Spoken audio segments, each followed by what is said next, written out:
अंबेडकर नगर में वाहन चेकिंग के दौरान मोटरसाइकिल पर 3 लोगों को एक साथ बैठा देखकर रुकवाना ही एक पुलिसकर्मी को महंगा पड़ गया। सत्ताधारी भाजपा नेता को ट्रिपलिंग करने पर रोका तो 3 घंटे सड़क पर बैठकर धरना दिया। सिपाही के निलंबन की मांग भी करने लगे। वहीं सिपाही पर आरोप है कि सिपाही ने जिला विस्तारक का कॉलर पकड़कर खींच लिया। इसी को लेकर बवाल शुरू हो गया। जिला मंत्री समेत कई नेताओं ने हंगामा किया और बाद में डीएम के आश्वासन की मांग के बाद मामला शांत हुआ।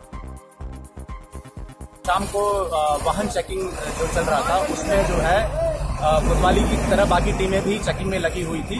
उसी के तहत ये बात निकल के आई, अभी तक जो आई है कि थाना प्रभारी और कुछ सिपाही जो है वाहन चेकिंग कर रहे थे। उसी में टीम द्वारा तीन सवारी की एक मोटरसाइकिल रोकी गई थी और उनसे जो है बाकी कागज, हेलमेट और बाकी चीजों के बारे में पूछा गया था और हिदायत देके छोड़ा गया था। बाद में कुछ लोगों ने ये आरोप लगाया कि जो ये सिपाही था उसमें से एक, उसने 3 सवारी उतारने के साथ साथ कुछ अभद्रता भी की है। हालांकि ये था कि वो अपनी ड्यूटी कर रहा था, लेकिन जो लोग कुछ लोग बता रहे थे कि उसने अभद्रता की है, उसके लिए तुरंत मेरे द्वारा सीओ सिटी और एसपी सिटी को मौके पे भेज के चेक कराने के लिए बताया गया। उसी के लिए उस सिपाही की पे कार्रवाई करने के लिए जाम लगाया हुआ था। यहाँ पे एसपी सिटी ने आया, बात भी किया और उसमें जो है फिर ये निकल के आया जिस तरीके से जाम लगा हुआ था। पहले हम लोग चाहते थे कि इसमें जो है जांच हो की पूरी कार्रवाई हो, जो दोषी है उस पर कड़ी से कड़ी है कार्रवाई की जाए। लेकिन जिस तरीके से इसमें जाम लगा हुआ था और जो बातें निकल के आई, तो मैं और डीएम साहब इन्होंने निर्णय लिया कि सिपाही को सस्पेंड करा के उस पर जो है बाकी जो कार्रवाई है वो करवाया जाए और बाकी इसमें अगर जांच में अगर दोषी आता है तो फर्दर कार्रवाई की जाएगी। फतेहपुर में डीएम ने खनन माफियाओं के फर्जी हस्ताक्षर के खेल का खुलासा किया है। ये माफिया डीएम के फर्जी हस्ताक्षर बनाकर अड़ावल मोरंग खदान का पट्टा कराते थे।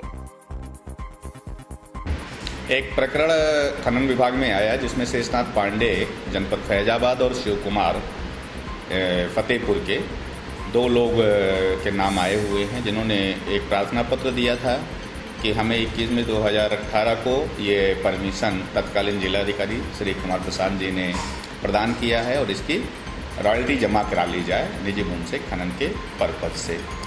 जब उस पत्र को देखा गया तो उस पर फर्जी हस्ताक्षर पाए गए जिलाधिकारी महोदय के और जिलाधिकारी महोदय से तत्कालीन जिलाधिकारी महोदय से उस बारे में संज्ञान लिया गया और तत्काल जो है इसमें फर्जी हस्ताक्षर बनाना बहुत गंभीर बात है, वो भी जिलाधिकारी महोदय का। तो तत्काल इस पर जो है परमिशन लेकर के एफआईआर की कार्यवाही की गई है दोनों लोगों के विरुद्ध। यूपी के हापुड़ में थाना बाबूगढ़ इलाके में छावनी में मंचलों को पकड़कर लड़की के परिजनों ने जमकर पीटा, जिसका वीडियो सोशल मीडिया पर वायरल हो रहा है। परिजनों के मुताबिक ये मंचले स्कूल से आते जाते लड़कियों को परेशान करते थे। फिलहाल ये सभी युवक पुलिस की गिरफ्त में हैं। सुबह सूचना मिली थी पब्लिक ने पकड़ लिया है और उसके विरुद्ध लड़की के परिजन की तरफ से जो रेडी है उसमें मुकदमा दर्ज कर उसे जेल भेजा गया है और उसके साथ जो पब्लिक ने मारपीट किया है उसके परिजन या उसके संबंधित किसी ने कोई तहरीर दी नहीं और थाने में जैसे ही कोई तहरीर नहीं। जालौन पुलिस ने स्वाट और सर्विलांस टीम की मदद से 2 युवकों को गिरफ्तार किया है। युवकों ने 10 साल की किशोरी को कार से अगवा करने की कोशिश की थी, जिनके खिलाफ पुलिस ने कार्रवाई करते हुए मुकदमा दर्ज कर लिया है। 11 जुलाई 2018 को एक व्यक्ति द्वारा थाने पर सूचना दी गई कि उसकी नाबालिग लड़की को कुछ लोग वैगनार गाड़ी में अपहरण कर ले गए और जिसकी उन्होंने सूचना दी और वो लड़की LIC बिल्डिंग के सामने मिली। इसकी सूचना के आधार पर तत्काल कार्रवाई करते हुए पुलिस ने 24 घंटे के अंदर गाड़ी के उन दोनों अभियुक्तों को गिरफ्तार कर लिया।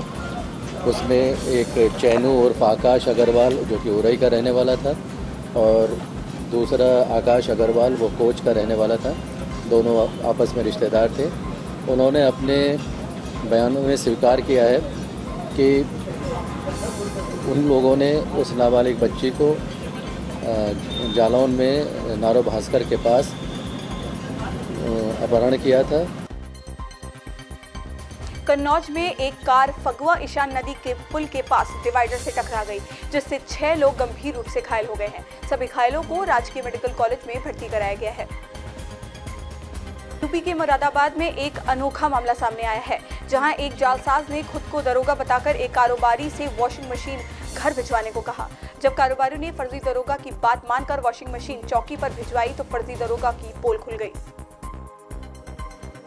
जिसके बाद पुलिस ने मामले को गंभीरता से लेते हुए युवक को गिरफ्तार कर लिया है। कल रात एक सूचना प्राप्त हुई कि एक व्यक्ति ने एक सब इंस्पेक्टर का नाम लेकर जो है वो दुकान से कुछ खरीद फरोख्त करने के नाम पर कुछ अमाउंट कम कराने के लिए और कुछ अनावश्यक दबाव बनाया, जिसकी सूचना उस दुकानदार ने थाने पर दी तो पता चला कि वो वास्तव में किसी और के द्वारा कॉल की गई थी। इस सूचना पर तत्काल उस व्यक्ति को ट्रेस किया गया, उसे पकड़कर मुकदमा दर्ज कर आवश्यक कार्रवाई की जाएगी। अलीगढ़ के चिंडौस ब्लॉक में कूड़ादान और कूड़ा उठाने वाली ट्रॉली खरीदने के नाम पर बड़ा घोटाला सामने आया है। करीब 3 दर्जन ग्राम पंचायतों ने निजी फर्म से मिलकर 42 लाख रुपयों का गोलमाल किया है। भुगतान के 5 माह बाद एक भी डस्टबिन नहीं आया। डीएम ने फर्म को ब्लैकलिस्टेड कर एफआईआर दर्ज करा दी है। प्रधान व सचिव को पैसा जमा करने का नोटिस भी जारी किया है। तय समय सीमा के बाद मुकदमा दर्ज करने की बात कही है।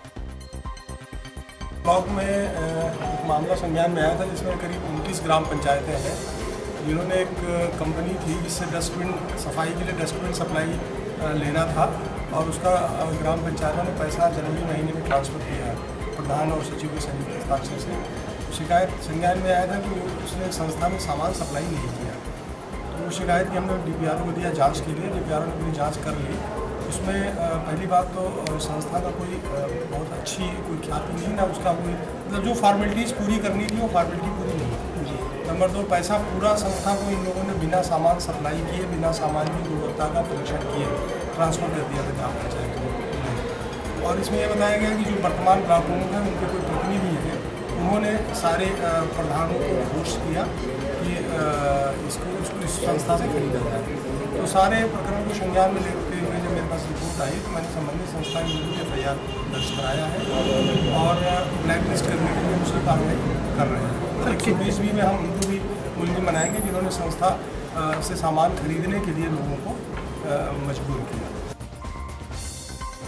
बागपत में हुए माफिया डॉन मुन्ना बजरंगी के हत्याकांड के बाद प्रदेश में जेल की सुरक्षा व्यवस्था की जांच की जा रही है। इस दौरान अलीगढ़ की जेल में क्षमता से अधिक कैदी पाए गए हैं। वहीं अलीगढ़ की जेल में कैदियों की शिफ्टिंग की प्रक्रिया चल रही है। जमीन चिन्हित कर शासन को हाथरस में जेल बनाने का प्रस्ताव भेज दिया गया है। बहराइच के जिला अस्पताल में भर्ती बच्चे के पिता ने सीएमएस पर तमाचा मारने का आरोप लगाया है, जिसके बाद पीड़ित दंपति ने पुलिस को तहरीर देकर कार्रवाई की मांग की है। जनपद हमीरपुर के सरीला तहसील में एक के बाद एक हत्याओं का सिलसिला थमने का नाम नहीं ले रहा है। ताजा मामला हमीरपुर के सरीला कस्बे के जरिया थाने का है, जहां पर एक युवक को तब तक लाठी डंडों से पीटा गया जब तक उसकी मौत नहीं हो गई। फिलहाल पुलिस ने पूरे मामले को संज्ञान में लेते हुए कार्रवाई शुरू कर दी है। जनपद हमीरपुर के थाना जरिए के ग्राम टंडौत में एक 22 वर्षीय अब्दुल कुमार निसार दीनदयाल निसार नामक लड़के की मारपीट के दौरान आई चोटों से मृत्यु होने की बात संज्ञान में आई है। संपूर्ण प्रकरण यह है कि कल दिन में 12-1 बजे के आसपास इसके द्वारा गाली गलौज की जा रही थी।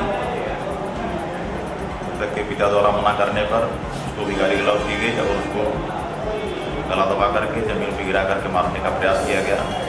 तो अन्य पड़ोसियों के द्वारा एवं पिता के द्वारा मृतक के साथ आपस में मारपीट करने से चोटें आई, जिसको घर वाले मेडिकल कॉलेज उड़ई ले गए और वहाँ पर उसकी मृत्यु हो गई है। पंचायतनामा और पोस्टमार्टम की कार्रवाई जनपद उड़ई से हो रही है। इनकी कार्रवाई होने के बाद जो तहरीर प्राप्त होगी उसके अनुसार या जो भी साक्ष्य पाया जाएगा उसके अनुसार अग्रिम। राजधानी लखनऊ के अलीगंज में उस वक्त अफरा तफरी मच गई जब एक लावारिस बैग सड़क के किनारे मिला। मामला लखनऊ के अलीगंज थाने के अहिबरनपुर पावर हाउस के सामने का है, जहां पर यह बैग बरामद हुआ है। फिलहाल पुलिस ने मौके पर पहुंचकर लावारिस बैग को डॉग स्क्वाड और बम निरोधक दस्ता के माध्यम से अपने कब्जे में ले लिया है। अक्सर विवादों में रहने वाला मुरादाबाद नगर निगम एक बार फिर सवालों के घेरे में है। नगर निगम में काम कर रहे 104 सफाई कर्मियों का कोई रिकॉर्ड मौजूद नहीं होने के बावजूद भी इनको हर महीने सैलरी का भुगतान किया जा रहा है। अब तक 1.5 करोड़ से ज्यादा सैलरी का भुगतान इन्हें किया जा चुका है। नगर निगम की शुरुआती जांच में कर्मचारियों के फर्जी होने का शक है। फिलहाल मामले की जांच की जा रही है। उन्नाव रेप मामले में सपा नेता आजम खान ने बड़ा बयान दिया है। आजम खान ने यूपी की योगी सरकार को रेप मामले में लीपापोती करने का आरोप लगाया है। कानपुर देहात में पुलिस ने एक ट्रॉली सरकारी गेहूं पकड़ा है। जहां एक तरफ गरीब आदमी कोटे का अनाज लेने के लिए तरस रहा है, वहीं कुछ कोटेदार काला बाजारी का काम करने में लगे हैं। बहरहाल अधिकारी अज्ञात लोगों के खिलाफ मुकदमा दर्ज कर ट्रैक्टर मालिक की भी तलाश कर रहे हैं। इस 4 बजे रात में कोतवाल साहब ने ट्राली पकड़ी पेट्रोल पंप के पास। ड्राइवर जैसे ही पुलिस को देखा वो भाग गया। इसका कोई वारिस नहीं अभी तक। बोरे गिनाए जा रहे हैं। गेहूं में हल्का फुल्का कहीं कहीं चावल का स्टॉक दिखाई दे रहा है दाना। इससे प्रतीत होता है कि ये कोटे का चावल है।